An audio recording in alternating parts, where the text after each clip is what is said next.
Hey, it's Citizen Cosmos. We are Serge and Anna, and we discover Cosmos by chatting with awesome people from various teams within the Cosmos ecosystem and the community. Join us if you're curious how dreams and ambitions become code.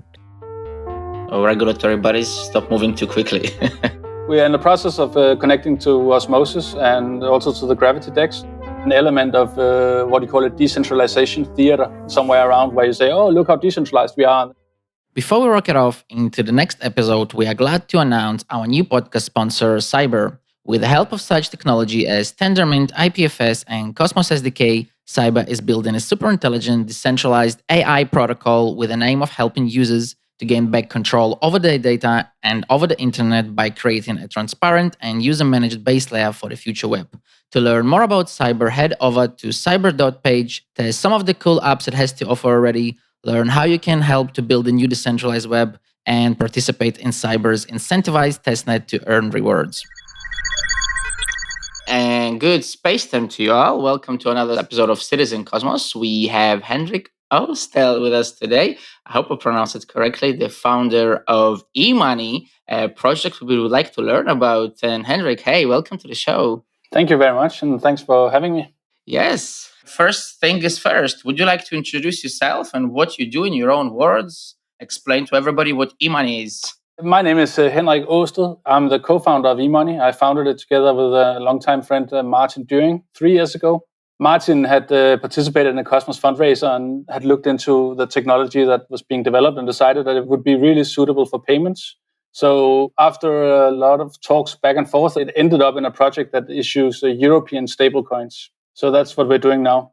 We both have a technical background. Martin has been co-founding a number of companies, for his entire career. I've been doing a lot of consulting, primarily inside the financial sector. So a lot of everything ranging from national authentication solutions to XML translators inside a big bank. So before we go into detail about you, because I have looked obviously at your professional experience, which I was going to ask about as well. I'm quite curious that you have a lot of, like you said, consultant experience for quite interesting companies. But before we go into that, a little bit more about eMoney. You said you guys are doing stablecoins, but what is the mission of eMoney? When were you creating the project? What did you dream about? What did you envision? Where were you going with it? How is it supposed to change the people who are using it, change their world or make it better or something like that? When we started out, we noticed that the Cosmos technology stack was very suited for actual payments. Like you have the issue with stuff like Bitcoin that it has probabilistic finality. So if you do a payment, you probably have to wait around for about an hour to see if it works, which makes it not so suitable for example, small payments and quick payments like in a supermarket. So we realized that this technology could be used for that. At some point along the road, we realized that probably ordinary people would not be doing blockchain payments anytime soon. So we should probably get a foothold inside the crypto ecosystem first. That's how we started calling ourselves a stablecoin project. We've basically been that since the beginning, but at some point we realized, okay, that's what we should also label ourselves at. The goal is to create a connection to the traditional banking system, essentially. We have some very boring stablecoins that are collateralized by money in a bank or bonds in the same currency denomination, and make sure that people trust these through regular audits and to be regulatory compliant, essentially.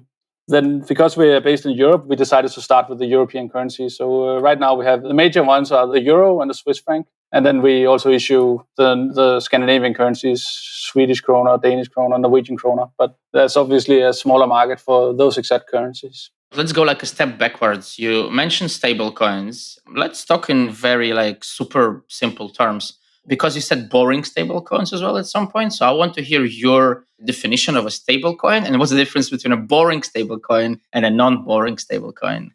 Oh, that's a good question. That could probably talk about for a long time. The term stablecoins, it covers all manner of sins, right? It covers anything from asset-backed stablecoins like the USDT and the USDC to algorithmic stablecoins and crypto-collateralized stablecoins like the DAI or some other stablecoins. So when we say boring, we mean that we keep some money in a bank to support the value of the stablecoins. We don't try to do any magic tricks of amplifying the issuance through fractional reserve banking or things like that.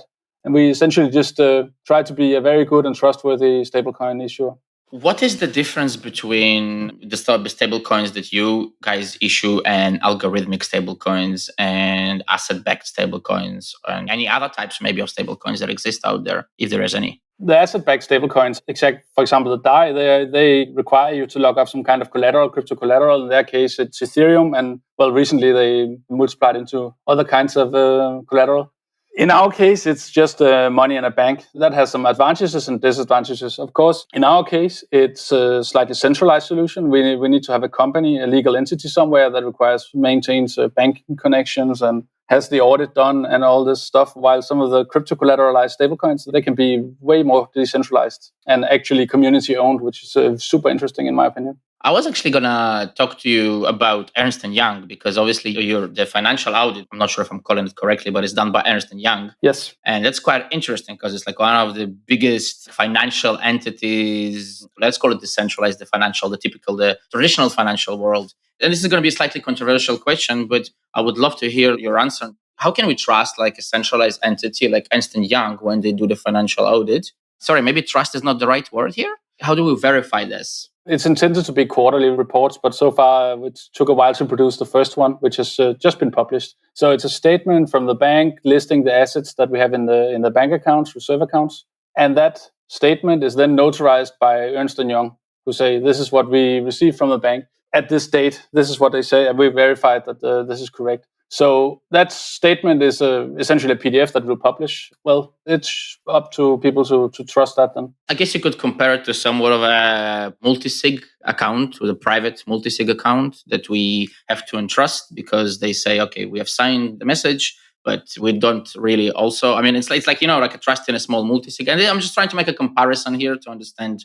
I mean, in the end, it's a document that is published and notarized by Ernst & Young, but it's true. It could be done preferably with a lot more cryptography, but I think they're not really there yet. So far, if anyone really doubts it, I guess they would have to contact Ernst & Young and ask for the veracity of the document. In general, having convinced Ernst & Young to do this is, well, in my humble opinion, somewhat of an achievement because there's still significant crypto skepticism within these big four auditors. So it was quite a hurdle to climb. But so far, it seems to have succeeded. So we hope we can keep them on as our auditors. It should provide a lot of trust in the system once we scale up. Oh, definitely is a fantastic achievement, I think, to get such a huge household name to work with you. I think in any type and form, I think I would love to. Definitely congratulations on that. And I see, Anna, you had a question there. Thank you. Yeah, it's interesting. You know, that statement that blockchain is a trustful solution in a trustless world. So my question is, do you believe that Ernst & Young provide trust for your users, or it just a connection between fiat and crypto world? There's definitely huge interest in crypto inside of Ernst & Young. I mean, they're still trying to, the people we talk to, I mean, it's obviously a huge organization. They're still trying to come to terms with what it actually is and what it can do and what's good, what's bad. But there is an interest. I get the sense that they definitely know they'll be dealing much more with crypto in the future and will have to get into it somehow. So on that level, I think we also act as a canary in the coal mine for them to be able to say, okay, these people seem pretty trustworthy. We can work with them, learn more about crypto and things like that. It's a way to get into it. I think in general, there seems to be all major organizations and banks, they seem to be moving into crypto in some way. It's not always very well defined, but there is an interest and no one is ignoring it anymore, that's for sure. Was that an insight about Ernst & Young over there, about getting into crypto? No. So it's not an advice, not financial advice, definitely. No. Announcing the Ernst & Young coin. No, that was a joke. No, it's mostly it's the fine people that we work with. They have a curiosity about the whole space that I really like. That it's also, as far as I can tell, partially passion for them. They're very curious about this emerging space and want to understand it better. Because I definitely see so many big companies, big household names. I mean, okay, Ernst & Young is a very big household name, but I mean, we saw like even bigger names, right, get into crypto, and it's interesting. And the question I'm going to get at is regulations. And obviously, you guys are, I guess, more on the regulatory side than a lot of other blockchain projects. How do you kind of cope with the? I'm trying to define my own question because it's not defined, but I'm not trying not to make it too controversial because I guess when you work in the blockchain space, a lot of projects they kind of like talk about decentralization and about the banks we must unbank everybody, or we must destroy everyone and blah blah blah. And then there's you who's kind of on a completely on the other leg. Well, one leg here and one leg there. How do you cope with that? How do you try to make yourself say, guys, we want to do this. This is our mission. We're not doing anything bad. How does it work? That's an excellent question. I mean, in general, I love the disruption aspect of blockchain, but I sometimes feel like it turns very quickly into pure toxicity, which is, that's something I could do without in this industry, to be honest. But I guess that's a lost battle. We spend a lot of time and money talking to lawyers around Europe and also the FSA to make sure that we are compliant and not stepping over any laws. There's a lot happening in this space regulatory-wise in the European Union right now, and we'll be following that and perhaps updating our model as we move along. If there'll be a good regulatory box to fit into at some point, then we'll happily jump into that. So far, we're compliant with the EU law because that's essentially one of our values and part of building a trustworthy system. This is an interesting point you mentioned because as far as I remember, especially last year, there was a lot of documents that kept coming out from the regulatory, like European bodies, let's call them. So, and a lot of them were about stable coins. There was a lot of rumors, of course. Some of them were like documents that you could read. Some of like, I don't know if you could trust these things that came out. A lot of the talk was about stable coins and regulating stable coins and going the really heavy regulating stable coins. Like, how does that affect e-money and the things that you guys want to do? Or it doesn't because you guys are compliant and you're like, okay, well, we are compliant. We don't care about the bad things. We're just doing the good stuff. Yeah, that would be easy to say. We're compliant, but as I mentioned, it's an area that's definitely moving. So we need to stay up to date on it. With what we can understand the direction it's moving towards, I think we will be good. What the regulators were afraid of like a year ago, it was in particular Facebook's DM, where they, instead of anchoring their tokens to specific currencies, they would put them in a basket and create an entirely new currency. And at Facebook scale, that would probably join the G10 of currencies or something. So obviously regulators were scared shitless from that, I would say with good reason. Then they updated their model to actually resemble ours more, where they issued tokens that, it's not like it's revolutionary, but they updated the model to issue tokens that were connected one-to-one directly to the underlying currency. I am not up to date with what made them move from Switzerland and back to the US, actually what prompted that move. But it seems like most of the stuff that was coming out of the EU bodies was about these giant tech coins. So far, there's been nothing that would interfere with what we're doing. And do you think that the model that you guys are currently pursuing is not going to be pursued in the future by the banks? So you just, like you say, you're going to shift if the regulators start to pursue, say that this model, okay, we don't like it, and we are the only ones who can issue any type of digital euro or any other type of euro, then you will just shift to another model. Sometimes it's an endless cat and mouse game with the bureaucrats, and that's what I'm kind of trying to get at. Are you not afraid of that is going to be a constant cat and mouse game? Obviously, we hope it will be nothing as radical as what you're saying, that they will outlaw private stablecoins. I doubt that, because European regulators also know that if they did something that drastic, it would essentially push the stablecoin market towards US and Asia. It wouldn't do anything about the stablecoin market, it would push it away. So I'm choosing to put my faith in the regulators that they want European versions of this as well. I mean, another thing that works in our favor is that these regulatory bodies, they are not very fast moving. So, I mean, you can say we maybe don't expect anything for the foreseeable future that's not predictable from today. Oh, regulatory bodies, stop moving too quickly. By the way, how big your forecasting period? I know that you have a roadmap, and then you work so close to financial regulator. You should plan not for months, but for years. We essentially don't see anything that will impact our roadmap significantly from regulators. So that's, we hope. The roadmap is going quite well. We launched the third version of our mainnet yesterday, which means that our chain is now IBC enabled. So now we are moving into what we like to call the business development phase, where we'll be able to, it's basically what we've been waiting for since we started talking about the Cosmos tech stack, that IBC was available and you would have this ecosystem of zones where tokens would flow freely and everyone could use them permissionlessly. I mean, now we're seeing the quite spectacular, actually, genesis of this ecosystem, which I'm super excited about. Our token model is designed with this in mind. So what we want is to have our chain where we issue the tokens and then they can travel to other chains to be used in contexts that we might not even know about, like AMMs and other stablecoins. Maybe it could be, there's so many possibilities that it's mind-blowing in this space. That's the phase we're in now, where we will be integrating with other platforms, other zones. We'll be building liquidity for the stablecoins. We'll be focusing on getting on and off ramps and partnerships, essentially making sure that the stablecoins are available, that you can get into them, out of them, things like that. After a lot of regulatory exploration and a lot of tech building over the years, we sort of finally arrived at the time where we can start doing business development. So we're pretty excited about this phase. I actually have a question about business development, but before I ask that, you mentioned IBC, IMMs, going in, going out, the tokens. How do you see, not NGM, we will talk about it as well, but all the stable tokens that you will issue? Because again, you're compliant with the regulations, and not obviously all zones are going to be compliant. Are you just not going to connect to those zones? Are you going to have some sort of a peg in between the non-compliant zones and the compliant zones that will help to, I don't know if it makes any sense at all. Yeah, I understand your point. I mean, there's essentially nothing we can do to restrict tokens from traveling along an IBC road to a zone where they do something we might not like. And on some level, I really like that. It's permissionless. It's very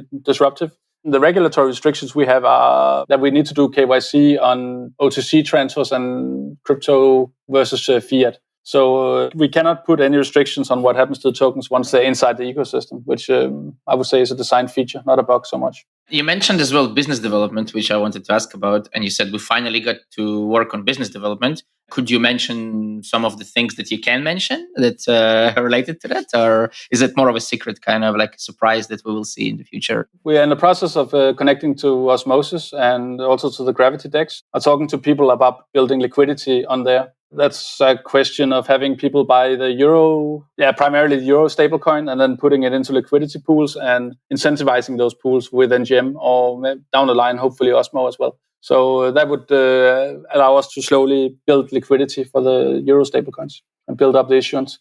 We also have bridges to, it's Ethereum. It's a custodial bridge, which we will also soon expand to Avalanche and other similar chains. We have a long list of things we want to bridge to. So the thing about bridging is that it's not the final step. Once you are on that platform, you need something to do on that platform. So finding a project or building liquidity on the platform is essential to us. That's the business development aspect we're working on now is mostly about. A lot of platforms really want stablecoins because it's, as I see it, at least, it's a fundamental building block for the platform. It looks very interesting. And I cannot not ask a question about DeFi. Do you think that DeFi provide the demand for stablecoins or not? I think it's definitely somewhere stablecoins can be applied very well. DeFi, I would say. You see in most DEXs, you have a huge USDT volume, for example, or USDC. So it seems to me that it is rather essential. A lot of people want to build pairs against something fairly stable. It's a really good application, DeFi. And then it's going to be interesting to see what comes after that. After the DeFi craze we're seeing now, what will be the next wave? Hopefully, we also can contribute something to that. I have a bit of a strange question, but I think with your experience that I looked at, you mentioned it, right, with the consultancy and the financial projects, and you guys just started to talk about DeFi. Why do you think people strive to work with stablecoins at all? What in the first place? Why don't we just stick with the fluctuations and don't care about the stability? I mean, what is it needed for at all? That's a really good question, because I would say it's a rather tough undertaking to do a stablecoin project, especially if you're trying to be compliant, because the banking sector are not crazy about you because you do blockchain, and the blockchain industry is not crazy about you because they see you as banks. So you're kind of in between everything. Having trustworthy stablecoins, I would say, is essential for gaining blockchain adoption by, for example, larger corporates. If you have a large company that wants to do settlement on blockchain, which is a very obvious use case, actually, then they need to have some store of value that they can trust, that, for example, doesn't fluctuate. They don't want to suddenly have earned 30% on what they sent to their Malaysian office. They just want it to be the same value as it was yesterday. I think there's definitely use case for the kind of stablecoins we have, where you can say, yes, the lawyers, they say this is fine, and we have a banking connections, and we have a legal entity somewhere that is responsible for this stuff. So I see our stablecoins as, it's usable by every cryptocurrency user essentially, but it is also something that is necessary for enterprise and corporate adoption down the line. You also mentioned liquidity. And again, I can't help not to ask, because of your background, do you think the models that are currently exist around DeFi, they are what's needed to provide the necessary liquidity for the money flows around the ecosystem in generally? Or do you think that the current models, the liquidity providers or the IMMs and so on and so forth, do you think that it's something that can be improved a lot? And if you do, then how? In order to get more liquidity flowing around? Or do we not need to improve it currently? I like the current style of AMMs. I'm actually very impressed with this invention, basically. I didn't know about it before, so it came to me. It was a little bit mind-blowing once I started understanding the implications of it. I would have to say I'm basically not smart enough to point out an issue with the current AMMs. It seems to work pretty well, but there's a chance that we've seen a lot of experiments with models around blockchain, and some of them have failed spectacularly. Some of them keep running. I'm not smart enough to point out where AMMs might fail one day. I think it looks like a solid thing, one thing that might stay. I remember being a little bit skeptical about MakerDAO and the DAI, but that has worked out pretty well. I think there was some talk at the beginning where which company was it who owned a lot of Maker? One of the big, I think it was AZ16, right? Who was it who owned a lot of the MKR token? And then people were saying, oh, well, they own so much that they can outvote anybody else. And that kind of seemed to be a problem. Do you think that those kind of things are a problem, are an issue in that term? Or I'm talking about the distribution here, I guess. I don't remember the details of that particular thing, but I think definitely there is an element of what you call it, decentralization theory somewhere around where you say, oh, look how decentralized we are. And then you go look at the token distribution and, the two founders have all of it, or 90%. So, that does happen. So you can sort of pull the decentralization card and say, yeah, we have a community and stuff. But then once you dig into it, it's not that well executed. And what do you guys do about it at eMoney? Your token is called NGM, right? If I'm correct? Yes. Right. The company eMoney does have a lot of NGM tokens. What we don't do is we don't say we're decentralized, essentially. We're calling ourselves a bit hybrid, because doing what we do does require a legal entity somewhere to handle the regulatory stuff, to handle banking connections, all that. So it would be basically a lie to say that we're decentralized. The service we provide, the stablecoins, is very useful for decentralized services. But we are a hybrid solution, I would say. Why blockchain in the first place then?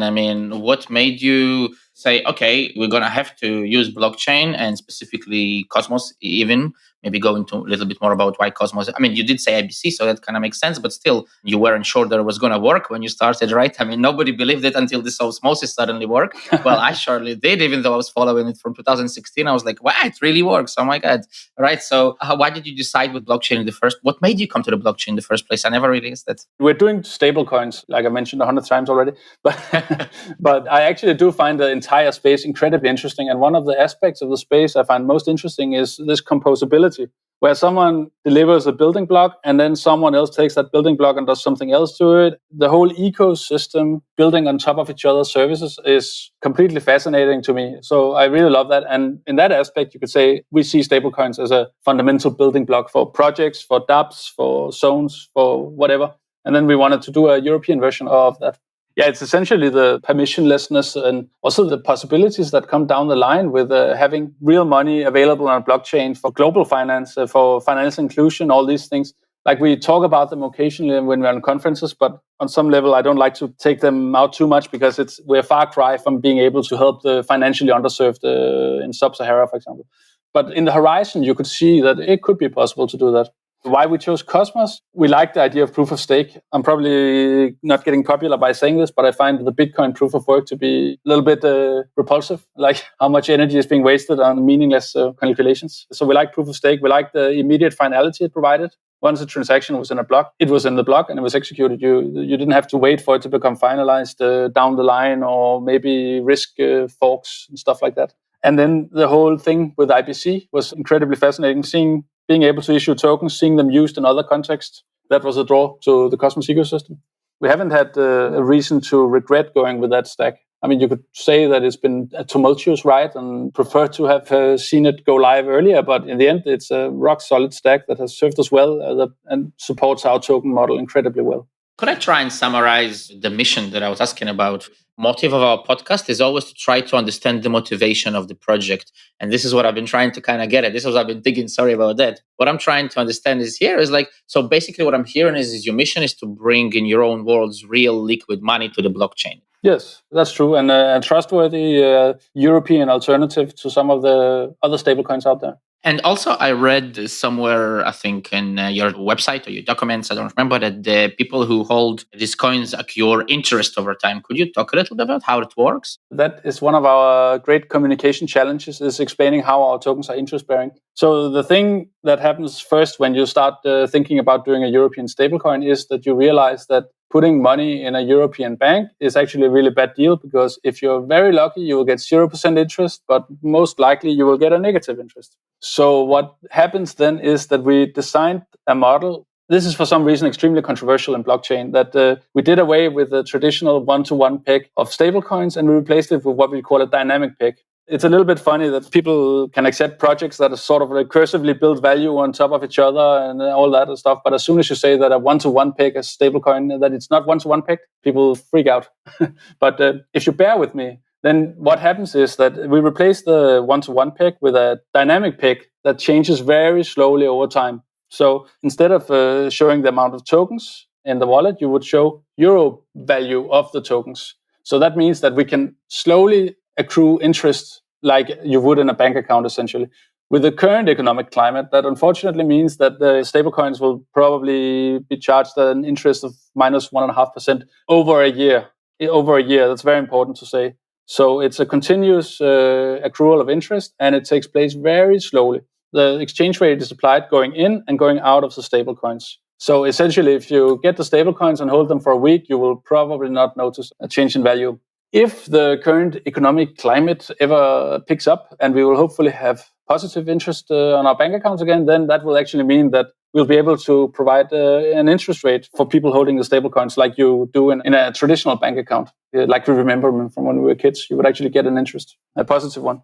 So one interesting aspect of this model is that it also means that it's actually possible to make stablecoins for currencies that have very high interest rates. You see some countries where maybe the financials are not doing too well, so they have an interest rate of 15-20%. And usually you would say basing a stablecoin on that would be very bad, because that's essentially like, having cash. But with the model that we developed, you would be able to take that interest and put it into people's wallets automatically. So it could be used for creating stablecoins in some of these more fragile economies, which I find very interesting down the line. Like, it's not on our roadmap right now to help build stablecoins there, but it's interesting. As I said, it's a major communication effort on our part to convince the crypto community that this is actually a pretty solid model. The one-to-one peg stablecoin is pretty much dogma around crypto, it seems. This is actually a nice question I have to ask you right here. Who's your customer? Is that crypto community, or is that the traditional community who wants to get into crypto, traditional banking community who wants to get into crypto? Because you said we have to convince them that it's not a one-to-one peg. Then I start thinking, well, do you need to convince them, or is that even your customer or not? Initially, it's the crypto community we need to convince. As I said, we are moving into this business development phase, so our current issuance is not impressive, as you can see in our first audited report. But I mean, we are hoping that this will grow significantly and quickly in the next months. So that's interesting. What we are targeting right now is crypto. It's too soon to try and target the mainstream, I would say. I mean, the user experience for my parents is just not good enough. I mean, I can't give them a ledger and say, write down your seed phrase and then, I guess, buy a safe to put it in. It's we're not there yet. I could see crypto reaching the mainstream definitely at some point. I look very much forward to it, but it would be a little bit stupid to wait around for that. So what we're doing now is we're establishing our foothold in traditional along the other stablecoins, trying to get a market share there. Confusing shopping lists and seed phrases. Yeah. My mom could do that. What do you think about the role of crypto vaults? I know that BitGo is one of the biggest and some others are registered in Switzerland. Do you believe that they help traditional institute to discover the crypto market, or they play a role that is still unclear in modern space? I think there's definitely a market for very good crypto custodial solutions. Like we see banks moving into crypto instruments. They don't want to build their own department managing and holding these instruments. A lot of them want it anyway. So there's going to be a huge market among institutionals for this stuff. Possibly down the line, there could be private market as well. That could be interesting. But wager right now, it would be mostly for institutionals. What do you think about the more extreme stuff? I mean, again, this is more anecdotal. We don't have any proof for that until it happens. But I'm talking about like custodial and issuing centralized digital currencies without having any other private companies. Like you said, that you hope that the European regulators will not go as crazy as the Chinese are going. And there was some story about digital yuan where I don't remember who said that. I don't remember where it came from, and I don't even know if it's real or not. But the thought, I think, is a bit crazy, where they said that when the digital yuan is going to happen, one of the things we want to try and play around with the turnover of the money is when people get paid in digital yuan, then if they don't spend, let's say, their wages until the end of the month, that means they don't need it. That means it's going to burn and, or go back to the issuer. I mean, that's a bit crazy, of course, but what do you think about things like that? I guess I have two things to talk about there. I would say the Chinese digital yuan is probably mostly meant as a surveillance tool. They already have this social ranking, social point system, and it would hook right into that in very, very unpleasant ways, I would say. So that's my theory, at least. I don't think they're doing it to improve the financial system. I think it's a surveillance tool.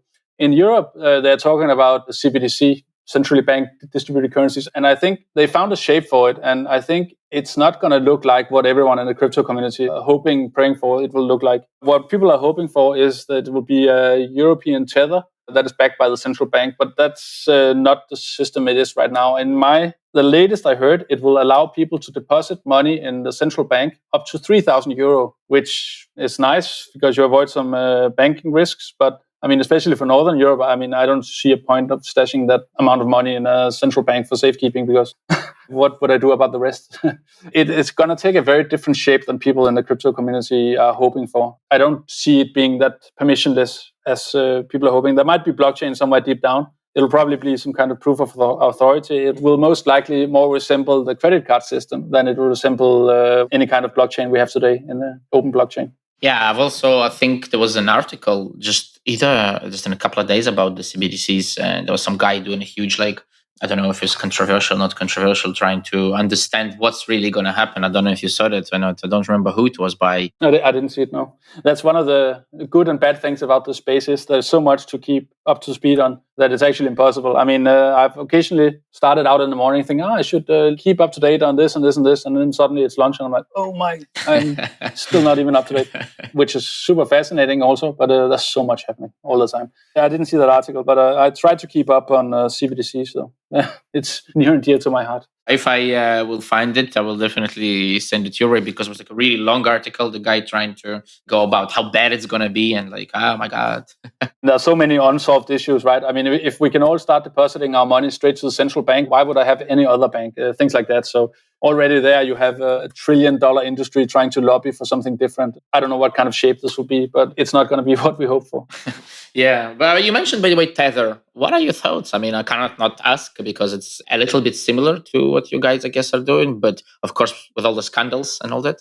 I think they are the backbone of crypto. I hope their influence will diminish a bit over in the future because it seems like a kind of a single point of failure at the moment. They also, of course, have their share of rumors and controversies. But in the end, I think they've done a huge service to crypto in general. And I don't think we would be where we were today if someone hadn't created Tether.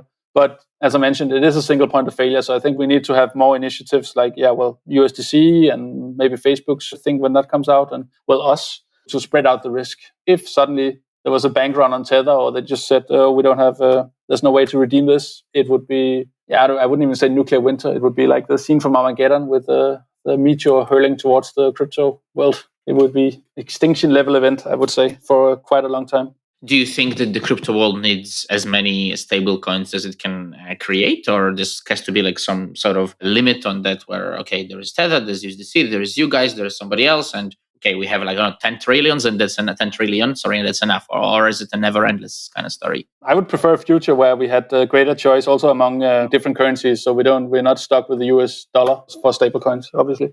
Well, that would be, for most currencies, would have an equivalent stablecoin would be nice. And also, the whole single point of failure thing makes me think that would be nice to have a good spread, so we don't suddenly lose a lot of liquidity in the whole ecosystem at once if something goes wrong. What do you think about stable coins that are backed by something like Ether, for example? Could that ever exist, considering the controversialities behind all this, or by Bitcoin? I mean, I'm not a huge fan of Bitcoin as well, to be honest, but let's take Ether, for example, or Atom. That already does exist, right, in the form of at least Maker. And like I said, I think the Maker model seems to have really proven its resilience to market fluctuations. I would say, I mean, there have been hiccups, but they managed them, and the DAI is quite stable. I mean, one issue that people sometimes overlook with this is that going into and out of these stable coins can move the market. So if some big corporate comes and say, we need to transfer $100 million to our subsidiary in Malaysia, I don't know why I keep using Malaysia, that would mean that they would have to go out into the market, buy DAI in an amount that would probably move the market if someone big, or they would have to spread out the purchase over a long time. Once the Malaysian subsidiary wanted to get out of the DAI, they would also have to go and sell and also move the price. Or they could print their own DAIs by first buying Ethereum and then have that issue that it would be complicated. That's actually one of the strengths of our model. We can do over-the-counter issuance of our stablecoins without moving any of the exchange rates or the value. So if the big corporate with $100 million would use our stablecoins, they would come to us, do a bank transfer, we would issue the tokens, and no other token holders would notice that a large amount of liquidity had just flowed into the system. Before we go into a traditional question, is there anything else we didn't ask you? Because e-money in Cosmos Vault has been, for me at least personally, it's kind of been on a side in terms of, I don't not like this because it's got to do with compliance, but you have guys been more quiet than a lot of the other projects, and that's why we don't know so much about you, and it's hard to dig deeper. So is there anything else you would like to share, any plans or any of your idea, guys, or something we just didn't ask and you think, oh, well, that's important to tell us about? We have been in what we joke about calling involuntary stealth mode, because we are like two technical founders and there was a lot to do. So essentially we haven't spent the time we have been to conferences, we have met people, but we haven't been able to sort of make so much noise as maybe we want, which it would probably have been a good idea to have someone on board from the beginning to make noise. But on the other hand, we kind of don't like making noise before there's something to make noise about. I'm not a big fan of these projects that go out and just make a lot of noise about what's going to happen soon. I mean, we've seen this big share of those. Sometimes we have some here in Denmark also that are very good at this.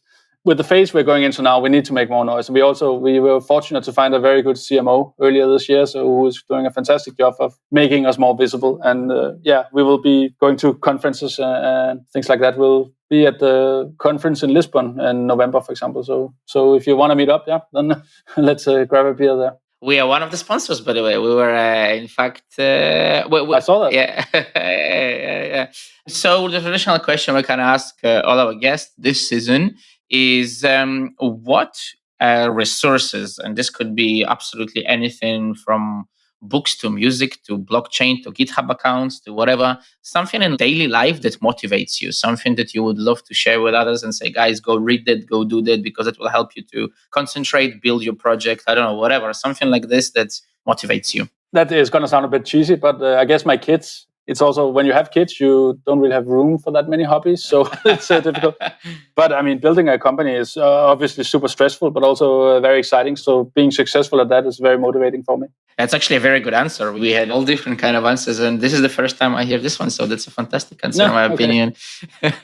Henrik, thank you very much for joining us. It's been a stable coin stock, which we are not used to. So sorry if we tried to ask the controversial questions, or it's not controversial enough. I don't know how it was. So I hope it was okay. It's been very fun. We enjoyed it. Thank you very much for having me. Okay. And thanks everybody for tuning in and listening. Thank you. Thank you, everyone, and bye.